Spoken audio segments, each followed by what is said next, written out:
Sampai hari ini Bapak Camat memberikan jawaban, saya nanti tanya dulu ke pimpinan. Iya. Pimpinan itu berarti Pak Bupati. Bupati. Betul. Tapi kalau saya lihat sebenarnya bolehlah di Minahasa Tenggara untuk ibadah di ruang gereja. Iya.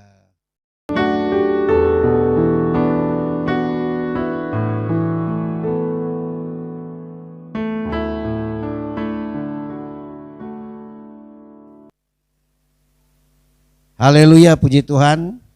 Selamat siang dan jumpa lagi dengan Teddy Tangkulung. Saat ini saya berkunjung kepada Pendeta Alfred Robert Yunus Asa sebagai gembala di GPDI Fajar Pengharapan.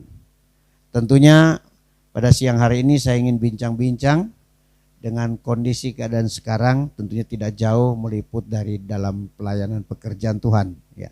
Selamat pagi, Gembala. Selamat pagi, Pak Pastor. Puji Tuhan. Gimana kabar ini? Baik, luar biasa. Puji Tuhan, tetap eksis ya dalam pelayanan. Wah, tetap. Walaupun kita sudah tidak lagi berkumpul bersama-sama di tengah-tengah berjemaat. Ya, oleh karena anjuran pemerintah kan ibadah nggak boleh di ruang gereja. Puji Tuhan. Di rumah-rumah. Tetap Ah, eksis. Puji. Ya, sekarang gimana nih mengenai kondisi saat ini? Seperti yang kita tahu bersama dianjurkan oleh pemerintah ya mengenai ibadah kita di rumah masing-masing. Bagaimana pendapat Pak Gem sendiri kondisi gereja yang saat ini, terlebih khusus yang ada di tengah-tengah jemaat Bapak sebagai gembala di sini? Dalam pengalaman beberapa minggu ini kami ibadah tidak lagi di gereja, di rumah masing-masing ya. Menurut apa yang saya lihat dalam perkembangan jemaat, ya, justru di rumah mereka beribadah, apa yang disampaikan oleh keluarga yang biasa beribadah, terjadi pertumbuhan rohani, pertumbuhan iman di setiap keluarga. Dulu suami mungkin jarang ibadah ya. Iya, betul. Sekarang suami justru tinggal di rumah, ibadah bersama-sama Ya, puji Tuhan. dengan keluarga.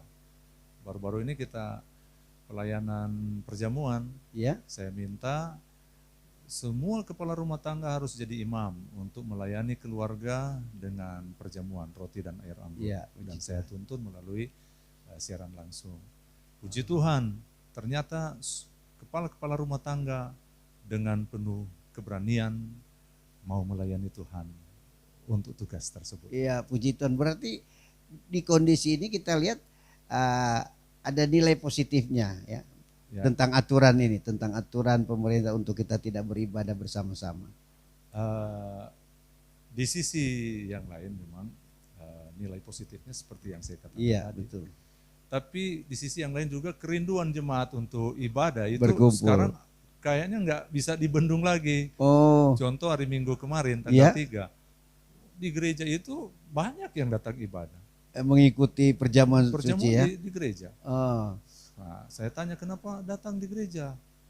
Mereka rindu untuk puji datang Tuhan, ibadah iya. di gereja. iya, memang saya lihat sekarang ini terjadi ya miskomunikasi tentang aturan yang ada. Ya mungkin kalau bagaimana anjuran Bapak mengenai kondisi sekarang, apakah kita bisa menganjurkan kepada pemerintah untuk kita dapat berkumpul tapi menurut aturan yang sudah ditetapkan oleh pemerintah, misalnya ada jarak antara dari bangku satu ke bangku satu sekarang sudah 1,5 meter. Sekarang bagaimana menurut Bapak kalau kita mengusulkan seperti itu? Saya sudah minta mengusulkan kepada Bapak Camat. Pak Camat, boleh enggak kita ibadah lagi di ruang gereja dan mengikuti aturan yang disampaikan. Kita nanti ibadah ada cuci tangan, waktu jemaat masuk cuci tangan, pakai masker, ya, baru jarak, menjaga jarak. Sampai hari ini Bapak Camat memberikan jawaban, saya nanti tanya dulu ke pimpinan. ya, Pimpinan itu berarti Pak Bupati. Bupati.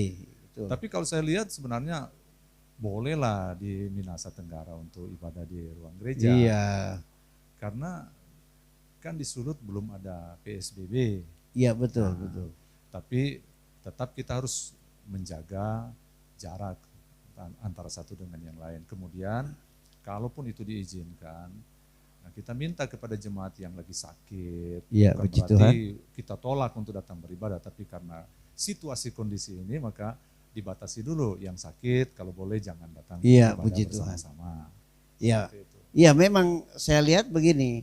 Soalnya kita mungkin di desa kita, di kecamatan yang ada, kita tahu bahwa tidak ada orang luar yang masuk, ya. Iya. Dan kita sudah saling mengetahui satu dengan yang lain jemaat kita. Ini ya mungkin ini Pak Agem mungkin bisa usulkan kepada pemerintah, karena Pak Agem kan mungkin masih ada jabatan di kabupaten sebagai apa kalau Saya dulunya sebagai FKUB, anggota FKUB.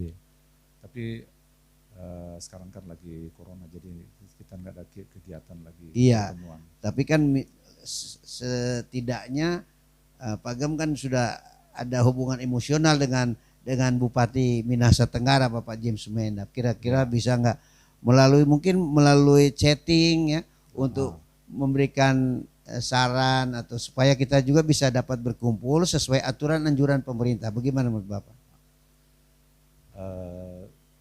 Memang sampai saat ini saya belum pernah komunikasi langsung dengan Bupati. Saya baru dengan Pak Camat. Ya. Mungkin nanti satu waktu kalau memang melihat kondisi yang Iya, ada ya, Sulawesi Utara tidak masuk di PSBB, kita bolehkan rundingkan dengan Bupati. Iya. Ada baiknya juga kita para pimpinan gereja ya. Coba berdialog dengan Bupati. Kan betul. kita tahu kalau juga kita ibadah mengikuti proses protap yang ada, ya, kita yakinlah bahwa suasana di daerah kita pasti ada perlindungan Tuhan. Iya, puji Tuhan. Seperti itu. Ya, oke lah.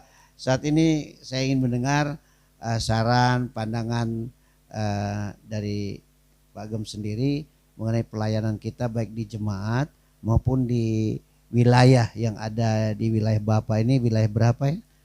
Ini wilayah 77. 77 Tuluan. Ya, mungkin ada pesan karena siaran ini saya akan tampilkan di YouTube supaya dapat menghimbau bagi gereja baik di tengah-tengah jemaat Fajar Pengharapan sendiri maupun secara umum yang ada di wilayah, bahkan mungkin untuk yang ada di Sulawesi Utara ini. Gimana saran terakhir Bapak? Oke. Jadi saran saya pertama, waktu yang tercipta ini untuk ibadah di rumah, ada baiknya semua jemaat untuk benar-benar menghargai waktu yang Tuhan beri ini. Betul. Saya pikir ini mungkin dispensasi Tuhan untuk seisi rumah tangga. Kalau dulu agak jarang masuk para suami atau ada orang-orang tertentu yang nggak masuk gereja, sekarang sudah mulai ibadah, itu dispensasi Tuhan untuk seisi rumah tangga, untuk dipulihkan secara khusus. Jadi gunakanlah waktu yang Tuhan berikan ini sebaik mungkin. Kemudian untuk persekutuan wilayah memang ada himbauan kan untuk kita tidak ada pertemuan. Tapi sebenarnya juga boleh diadakan doa bersama. Kan kita sudah punya alat-alat komunikasi yang canggih. Misalnya malam ini kita bikin doa bersama gembala-gembala. Kemudian dituntun oleh ketua wilayah. Nah, gitu seperti itu. Atau kita boleh kan ada pertemuan 2, 3, 4 gembala, doa di mana. Tapi kan itu semua adalah otoritas dari pimpinan wilayah. Kita hanya menunggu saja perintah. Bagaimana pandangan Bapak tentang aturan pemerintah yang ada? Ini untuk terakhir sekali. Kita melihat ya, ini semua bertujuan baik.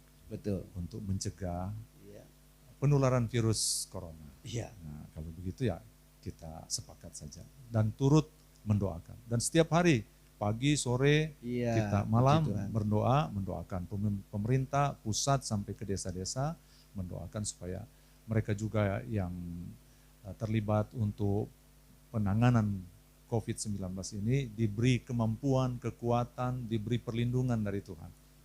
Seperti itu. Iya, puji Tuhan. Baiklah, kita sudah banyak bincang-bincang bersama Pak Gembala yang ada di GPD Fajar Pengharapan. Biar kiranya bincang-bincang ini dapat menjadi berkat buat kita semua di kondisi yang seperti sekarang ini, di mana kita tidak lagi dalam persekutuan ibadah bersama-sama.